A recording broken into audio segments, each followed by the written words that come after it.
In the early years of IT Cosmetics, I heard no more times than I can count. No from every retailer, and no from just about everyone. I was still running the brand out of my living room a few years in, and I really didn't know how we were going to stay alive. And a defining moment happened. I met with a potential investor who was a pretty big deal in private equity at the time. And after diligence, he decided to pass on investing in IT Cosmetics. And I'll never forget when I asked him why. He said to me, "I'm just not sure women would buy makeup from someone who looks like you. You know, with your body and your weight." And I remember looking at him straight in the eyes, kind of in shock, and then I felt something deep down inside of myself that said, "No, you are wrong, and if by chance he's right, I'm gonna make it a mission to change that." And I set out to prove it, not only for myself, but for women everywhere. When we launched on QVC, September of 2010, I sought the advice of outside experts, like consultants who had achieved success there. And they told me what had to happen. They said I needed to use models that looked aspirational, which at that point had always meant the same age and flawless skin. We were given one chance to go on QVC, and we had 10 minutes to either hit numbers or not come back. And for my company, I knew everything was on the line because we could barely afford the 6,400 units of concealer that we had to sell in 10 minutes. And if we didn't succeed, we probably would have gone out of business. And I had a critical decision to make. The experts told me one thing, but my gut told me another. I couldn't get that guy out of my head who told me that women won't buy from someone who looks like me. But what my gut told me is women are tired of buying from ads and commercials who don't look like them. My gut told me if I'm shopping and maybe I'm a girl with acne, or maybe I'm 70 years old and have mature skin, or maybe I have hyperpigmentation, and I see these models on TV and in ads who are so airbrushed away, and half of them are selling anti-aging products, and they're like 12 years old. And it's like, okay, if I'm deciding to buy a product, how do I know that's going to work for me? How do I see myself in them? And I decided to literally risk everything and do things differently. We had 10 minutes on QVC, and I decided to remove my makeup and show my bright red rosacea and show live how our products work. I cast models like Helen, who's 73, and Alicia, who's African American with acne-prone skin, and Desiree, who has hereditary under-eye circles no matter how much sleep she gets. If I looked around in the beauty industry at the time, no one had ever done this, and every indicator said it wouldn't work. We went live with 10 minutes.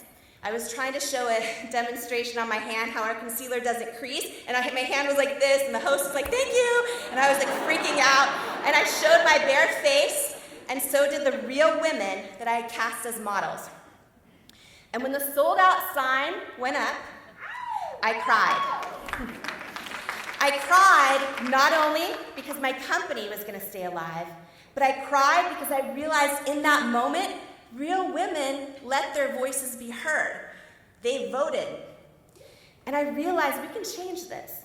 I realized in that moment when it comes to the images that we see of beauty as women, it was a moment in time that showed me the power of the people is greater than the people in power. It was proof of an aha moment for me. It truly was, because I always wondered, is it that women will only buy cosmetics from supermodels or celebrities that are so airbrushed they don't look real anymore? Or is it that no beauty company has been willing to risk doing it differently? So I decided to grow IT Cosmetics and ignore everything being done around me in beauty. We used real women and real before and after shots. Many retailers and beauty experts told us by doing this, we didn't look luxury enough. And even though our products and formulas are superior, some retailers said our images make us look mass. But my gut told me they're wrong. Today, almost all retailers are now using before and afters, and I'm so happy about that. And when you see QVC and you turn on QVC or really any TV shopping channel, now 7 years later, you see almost all makeup brands showing real women before and afters. And when I see that, I smile, because I believe the most beautiful women are real. We come in all shapes, we come in all sizes, come in all different hair textures, all skin tones, we come in all ages. And today, It Cosmetics is blessed to be a top-performing brand in the retailers that we're in. And I share that because for the longest time, I believe in the beauty industry, we bought into the notion that you have to show these unattainable images of aspiration in order to sell products. And me standing here right now and the success of It Cosmetics is proof that this isn't true. When we sold to L'Oreal recently in the largest acquisition in L'Oreal history, I actually got an email from that investor who passed on investing because of my weight.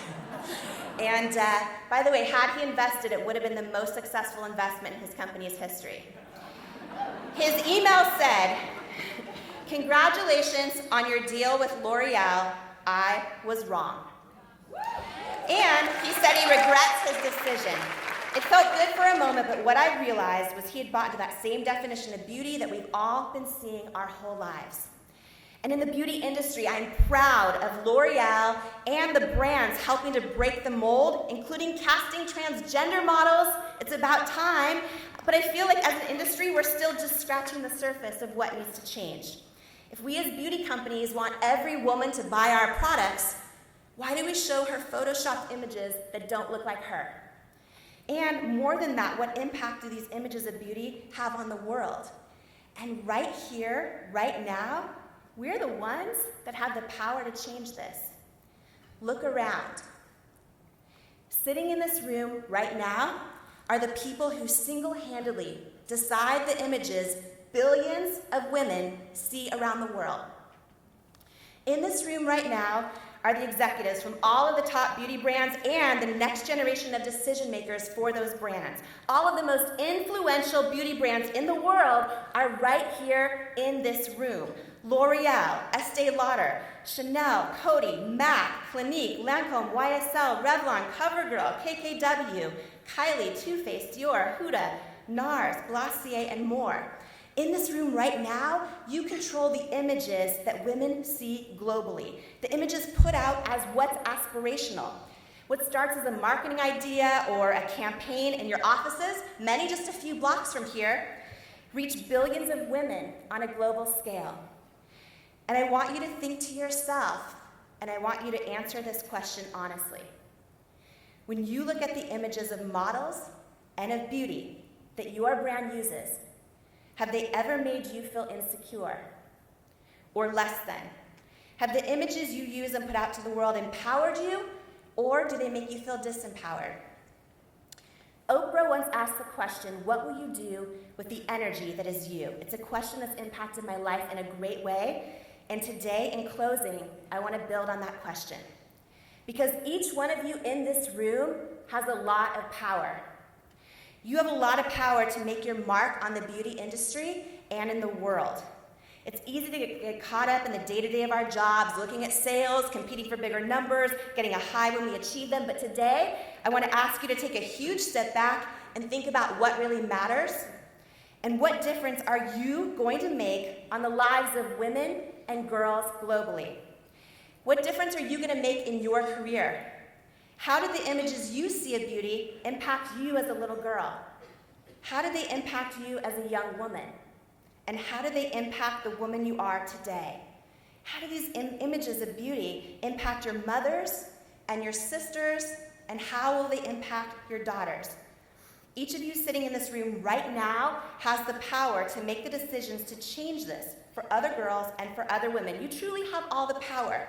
You in this one room right now are the decision makers for all of the top beauty companies in the world, and you control all of the images that billions of women and girls see globally. You have all the power to change how these images shape their lives. And today, I leave each one of you with one question. What will you do with the power that is you?